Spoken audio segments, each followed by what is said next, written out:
Hey guys, welcome to Embrace the Power. I got me and Mike G on, and we got Denise Moore Contreras on today. I knew she was gonna get me, guys. On today, and we're going to talk about her books and the real estate that she does in the local area. Here we're down here in Tampa enjoying the weather. It's the new year. This is our second show of this year. And Mike, how are you doing? Pretty good. It's just another exciting show we're doing. And it's been an exciting year already. It's been dynamic from the Embrace the Power to the Vast podcast to your book release. And then now we have another author. Very nice. That's right. So Denise, how are you doing and where are you located? And let's get started. I'm great. Thanks so much for having me. I'm very happy to be here, Vince and Mike. I am here in Tampa Bay, and I've been a transplant of Tampa Bay since 1999. So my handle when it comes to real estate is Denise in Tampa Bay. Okay, so where are you originally from then? Since you're I'm a Lake Erie girl. I was born and raised in Cleveland, Ohio. Okay. Well, they need to get a better football team. Oh, no. I'm not even a sports fan, but I'm a diehard Cuyahoga County dedicated sports fan. Even though I don't know it, I'm going to stick with my team. That's it. There you go. That's what I'm talking about. So, you're an author. You're kind of a trailblazer because you are a multifaceted professional. You are an author, you do real estate. So let's talk about one is how did you get into writing books and why was it important to you? Well, writing a book was a little bit of a cathartic pivot for me. My godmother, who's a member of my church, was like, now's the time, just do this. I'm often called on to do the writing of obituaries or newsletters. I always find myself writing something. It just comes very natural for me. And I had a family tragedy, and in that tragedy, there was not a lot of mental capacity to deal with it. The hope was that I could go ahead and control the narrative for young people in my family so that they could be seen and held and imagine, hope, and not be afraid to ask questions. So my first book was really tough, but then it was so heavy. I was like, I want to do a little bit of an adventure. And I've always been a science geek. And I know this is going to sound funny, but out of my divorce and a miscarriage, I brought together my Dominican ex-husband and myself, who my Dominican ex-husband is a business person, loves New York, and I am a neuroscience geek. So this little girl, Panola, was born, and it just took off. Wow. Mike's from Dominican. He's Dominican. Well, yes. My parents are Dominican. And that's the funny thing because I'm bilingual now. I didn't speak any English in my house for about 10 years. So Mike will appreciate this. In my real estate business, oftentimes, and this just happened last night, mira, ¿qué es el nombre de la marena de habla mi idioma? Porque necesito ella y ayúdame con un finca, un propiedad, and I get calls. Let's go. Very nice. Wow. So you see how some Dominicans here in the house. Let's go. Yes, So you said that you were influenced and how it shaped you from tragedy. So as you move forward with learning from that tragedy or that situation, what have you done with your newest book that you got coming out, or what you're working on now? Well, basically every single solitary book starts with faith. It starts with emotional validity in the space that the child is in. And it also starts with a hope or an imagined goal. And that imagined goal is met with the confirmation of family giving that exclamation to that goal. So there's a trend that you'll see in my books. I do all the AI art now, starting with Panola Explores the World at Christmas. After every book's end, there's a preview to the next book or what the family does. So Mike will appreciate this again. So Noche Buena was expressed. Los Dos Uvas for New Year's was expressed. The Three Kings was expressed. And now that I know Mike is Dominican, I'm going to have to tap on his door for Semana Santa because I'm going to Oh man. Love it. some habichuela con dulce. Ahí, That's ahí. it. Un sancocho.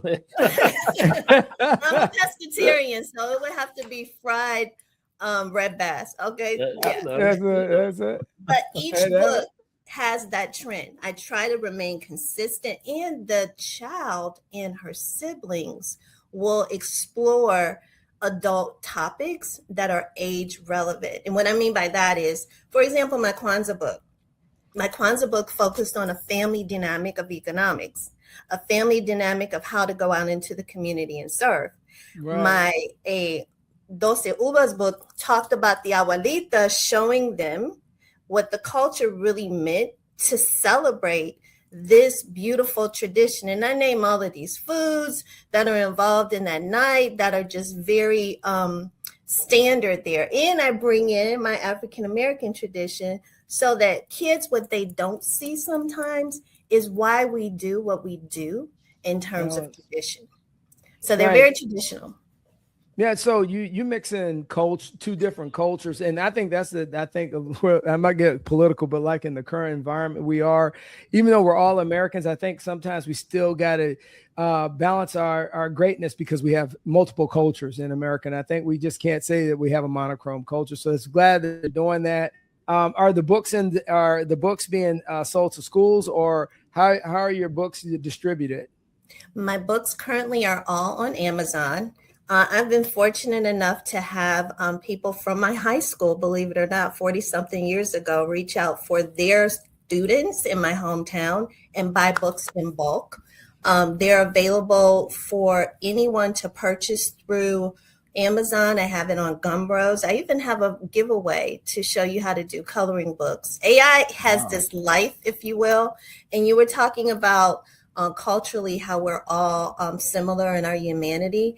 My plug as a realtor has always been that I'm a citizen of the world. And I so believe that, because we're just 6 degrees of separation from someone that we know. Like, you just got back from Germany. My previous priest is in Asia right now. So I know that it's the next day over there. Right. But I can text her on WhatsApp. Right. So always good morning, meine Damen und Herren. Hören Sie gut zu hier with that. No. So, so we have writer's block at times, and you were talking about, and I went through this. My first book, my first year of writing was horrible. It was painful. It was the most painful thing I went through until I got it published. And it's never going to be perfect, but it was painful. How do you give advice about writer's block? The first thing I do, honestly, is to pray about it. And then this is going to sound odd to you. I have 5 amazing women that are part of the association that I belong to.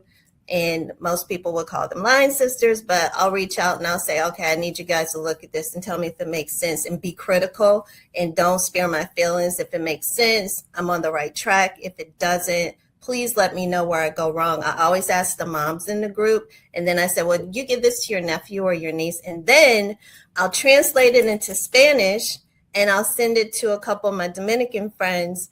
And they're like, Marina, sí. Yeah, he's trying to get that free food, Mike. Mike, what questions you got, man?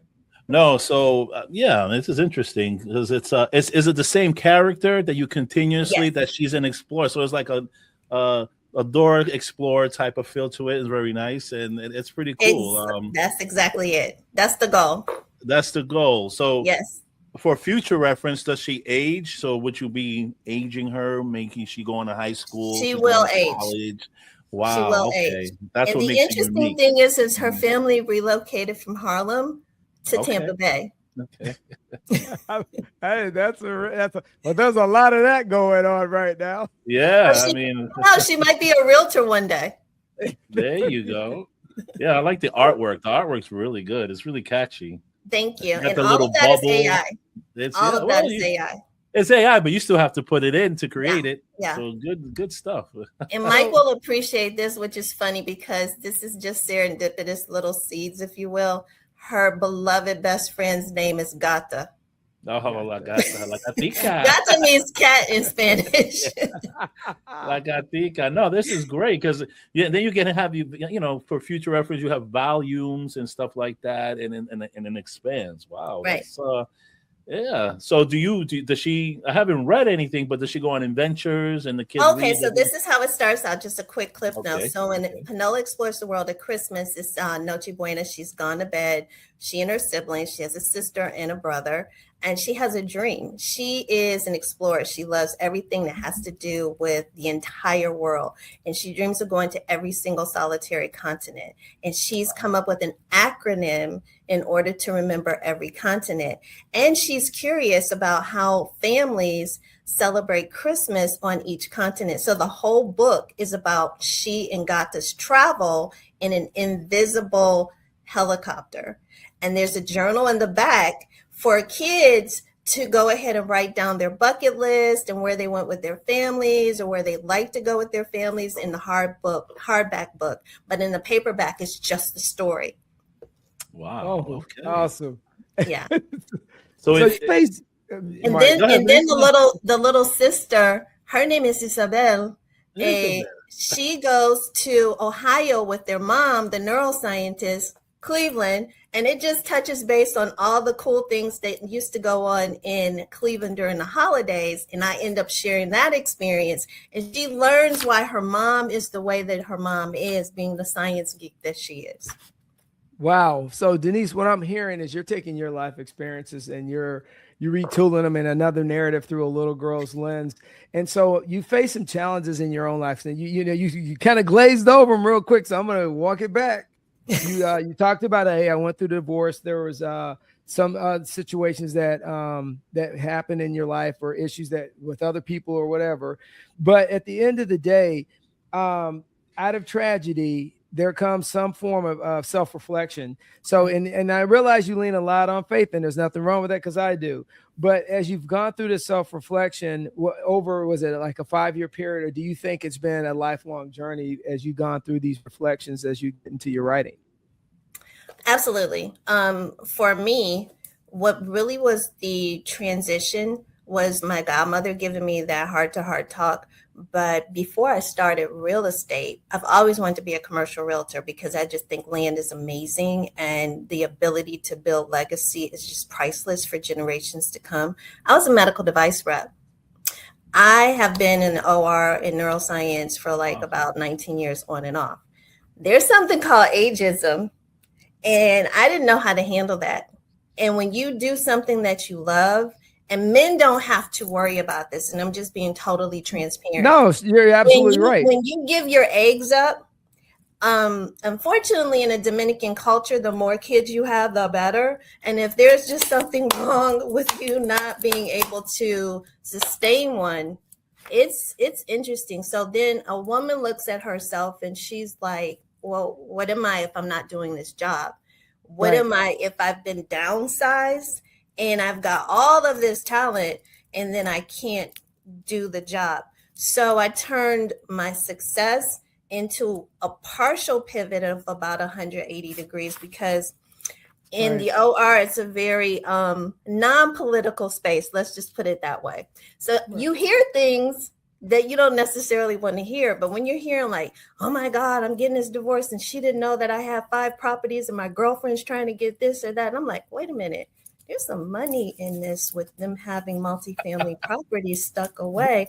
Maybe I'll start calling on the doctors. It just made sense to me. I know that sounds a little weird, but that's how I made it pivot for me.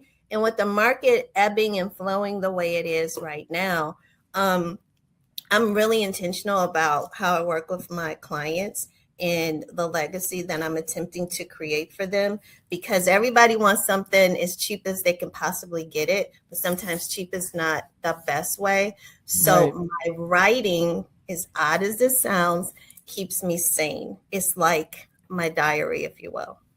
Oh yeah, you hit a great point, because what I found out is real estate, and I'm glad you brought it up, but you said the word legacy, which is, I harp on this all the time, is because my stepfather just kind of passed away, and I saw a lot, be next to him. And so I see where everybody talks about what is left, what do you build? So like I tell my daughters all the time, I got 3 daughters that are married, 3 of them are homeowners. So they bought them in their 20s. And then they were like, Dad, why were you so hard on us about being homeowners? I said, because if you own a home, you have power. I said, you don't realize how much power you have until you own a home, because it's because it's money. And so now that they understand it, now they're trying to buy, buy apartments so they can rent it out. But you're right about building legacy. And I told her, I said, within, and not getting political or anything, but within the minority community, the hardest thing is we've been renters too long. We've been renting so long that we've gone almost 40 years since 1964. We became professional renters. Yeah. And it's been handed down from generation to generation.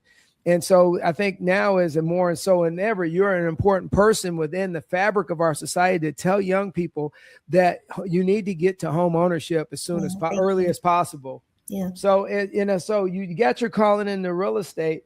What is the biggest thing you do when you're talking to people? What is one of the biggest thing? Are you a people person? Are you a communicator? Because you like science. Those are introverted skills. So how do you translate? I call myself a functional extrovert. I'm truly introverted, but I'm a functional extrovert. So people will think I'm very, very extroverted, like I'm a social butterfly, but I'm my happiest when I'm just with my family and my folks at home, and I could just be me. But that being said, my approach to real estate is really, what is it that is going to make your next 20 to 40 years easiest? And that question often pivots because I have what's called a certified international property specialist designation. And I'm just going to crack Mike up today because it's my focus right now. So I sell products in Punta Cana. Punta Cana has been getting some backlash. If you're Dominican, you know how some of the projects have been stalled. Let's just call it that. Okay. Oh, I like that. Some of these projects have had people come in property management groups that were in the interest of the property management group only, and not necessarily the bottom line for its investors. So it's like, this is a really realistic, quick question for a client. If you're interested in buying property, do you want it domestically only or international? And if you haven't thought about international, have you ever considered Dominican Republic, Panama, Barbados, or Portugal, or even Tulum here in North America? If they say, no, I never thought about it, or yes, maybe, okay, then you can say, how often do you travel? When you travel, what's your budget usually to stay in a hotel? Yeah. Wouldn't it be more convenient to have either an Airbnb or to have a home that's very intimate and private for you and your family, where you can cook and you don't have to worry about being dependent on a restaurant? So I'm just asking life questions. I'm not attempting to sell anything. And then if they say, I never thought about that, I may say, well, since you haven't thought about it in that regard, here's a thought for you. If you did that, how would it be if you had to pay a small fee and somebody else is staying in your place and you're making money and it's a game? All of a sudden there's interest. Yeah, I got a good friend. You brought up Portugal. She lives here in Tampa, and my mom has been friends with her mom for years. She packed all her stuff up like 2 years ago, bought a house in Portugal, and she works remote in the United States, but she lives in Portugal. A lot of people are doing that. I love digital nomads. You now know a realtor. I'm available. Yeah, so it's funny. When I went to Germany, I actually was looking for an apartment, and I told my daughter Tori, I said, I need you to hurry up and graduate college because my goal is to go ahead and buy me an apartment in Germany. So when I go over, I have somewhere just to stay and visit my grandkids, and I got my own space, and I can be there as long as I want. But that's a great point, because one thing I realize is as you get older, you get retired, and you get in your 60s, you got a little bit more latitude in life to do things that you couldn't do in your earlier years. Exactly. Go ahead, Mike. No, it's very interesting. Do you also do Puerto Rico as well, or just those areas? I have references for Puerto Rico because Puerto Rico is a part of the United States, and Puerto Rico is more of a handshake. I got people that could do Puerto Rico, put it that way. Okay. I know a man who knows a man. Yes, I'm just thinking about this one realtor right now, and if any realtor ever sees this podcast, because I just said Eddie, they are cracking up right now because he is Mr. Puerto Rico. So yeah. I know the man who knows the man. So the transition in that, let's say you want to buy a piece of property over there. How is that? Is it a difficult transition? Because in the United States, I noticed it's a different game. Mm-hmm. Now you're an international. So to buy a piece of property in Dominican Republic, let's say, is it more easier, you think, there to do so as it is here? Well, easy is relative, I would think. Qualifications, I should say. I believe that it's more of a straightforward transaction from a tourist acquisition prospect. However, there are several variables that you need to buy a property in the Dominican Republic. A lot of people will buy them cash. You will need to have financing that would be accepted for the project in the DR. The other thing is that you need to make sure that you work with a Dominican abogado, but Dominican attorney, but I would have the Dominican attorney work with your American real estate attorney. That's my recommendation. Then you want to find a good tax person, because the cool thing about the Dominican is after acquiring anything that's $250,000 or above, and it's a business venture, after 5 years, you can be fast tracked to offset capital sales gains tax. Whoo, and that's a lot. Oh yeah. Wow. Yeah. I love helping people in that capacity. And I even have a program that if you fly in, you buy with me, depending on where you purchase into what project, you have the ability to give back at least $2,500 towards your airfare. Wow. See, that's the problem I ran into when me and my daughter were looking at property in Germany, was the fact is the way the tax system works. And that's the thing you better know, the tax system. You hit it right, because what we were talking about was if I buy a house in Germany, I cannot put it in her name. I will have to do something, even because where she sits in the tax bracket, I would hurt her by buying that piece of property, because they got things capped at a certain level, and you got to be careful when if you already own a home, then you buy another piece of property. So yeah, you hit it spot on. Taxes, man, there ain't no joke. And the interesting thing is, when you said you got to know the laws, for example, in the Bahamas, when you purchase a property in the Bahamas, you are not allowed to purchase a property as a foreigner in the Bahamas unless you have a testate lawyer. You have to have a testate lawyer. They've got to know what's going to happen to that property. And sometimes, just like in Nigeria, depending on who owns the land, you may only have rights to the dwelling and not the land. Oh, wow. No, funny you say that, because in Irvine, California, people think the Irvines have given up all that land they have out in California. They don't realize, like, most of the people that are in the Irvine, California, you're renting the house only. Yeah. That land still owned the Irvine. Yeah. That is madness. Yeah. So Denise, before we get out here, what advice do you give? Let's do two things. So first one is, what advice do you give anyone that's pursuing to write a book? Because just started. It's a little bit more complicated than just starting. What advice would you give someone that wants to pursue to write a book? Because people always say, I need to write a book. And how do you get started?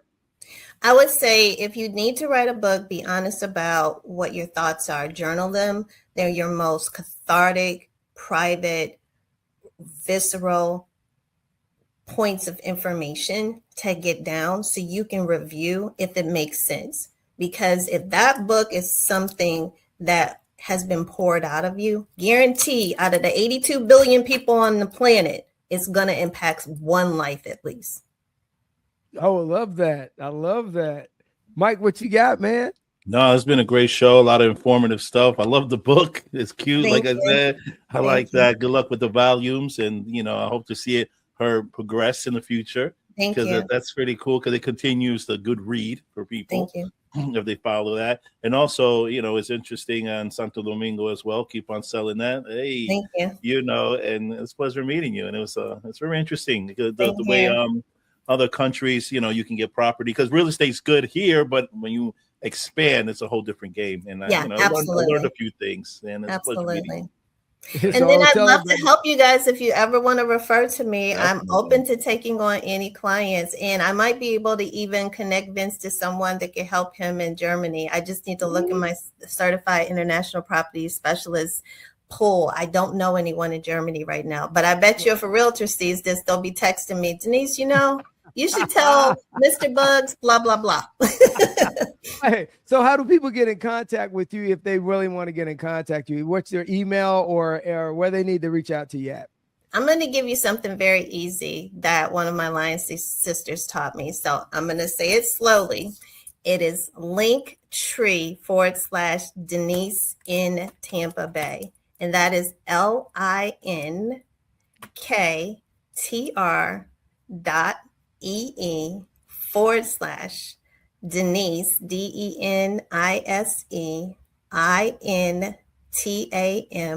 DENISEINTAMPABAY. You will Boom. find everything that you need about me on that link tree. And all your books are on Amazon and what other platform? Gumroad. And Gumroad. There we go, guys. So hey, Denise, it's been a pleasure. You tell my aunt I know. So honored. You gotta get me off the hot sheet. So she always gets on me. Have you talked to her? All right. So after we get done today, I'm going to call her. I love your aunt. She is one of my Naomi's. You just don't know.